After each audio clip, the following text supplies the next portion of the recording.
I spent a couple of days in hospital and they were trying to figure out what was wrong with me. The doctor ordered an MRI. Almost within minutes, like getting back to the room after having the MRI, the doctor turned up and held my hand and told me that there was a mass on my brain and said he was very sorry. I remember being wheeled down the corridor, and although I didn't see a ward number as they wheeled me into the room, I just thought to myself, well, you've got cancer. You wouldn't be in this ward if you didn't.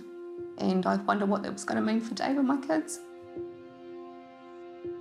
The doctor said, you've got Glioblastoma multiforme, GBM.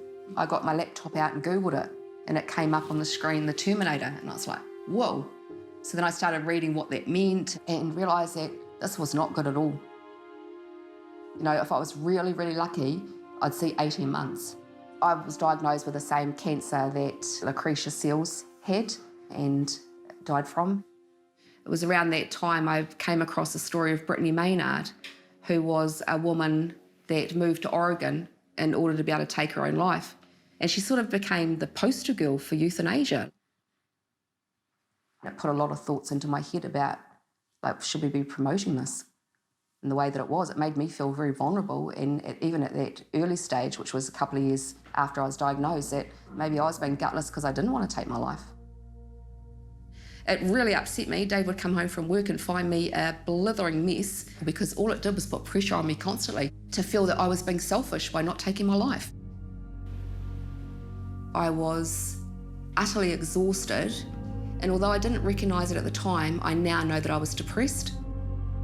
I decided that if this was how it's going to be, I didn't want to be here anymore. I counted out the pills. I was trying to figure out how many it would take to end my life. It's just something made me decide to have a cup of tea.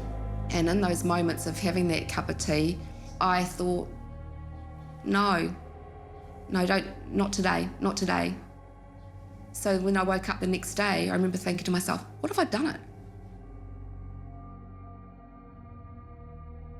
I know what it's like to be so mentally and physically exhausted that it takes effort to even pick up your head. I know exactly what that feels like. I'm not cured, I'm still terminally ill.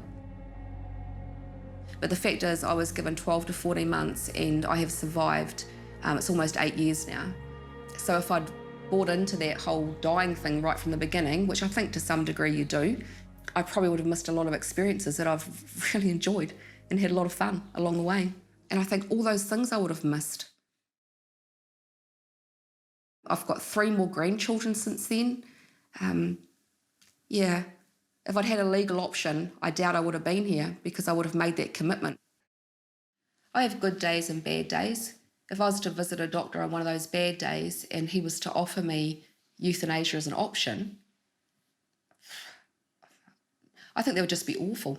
It'd be like offering nooses to people at a suicide clinic. It doesn't make any sense to me that we would even contemplate offering this as a medical choice, because it's not a medical choice. I truly believe that this is a public issue, not a private one. We might think individually we have the right to make these choices, whereas I think we're not actually realising the impact that these individual choices might have on other people that are more vulnerable than, say, myself, that aren't in a position to fight or say no or even change their mind when it comes to the end.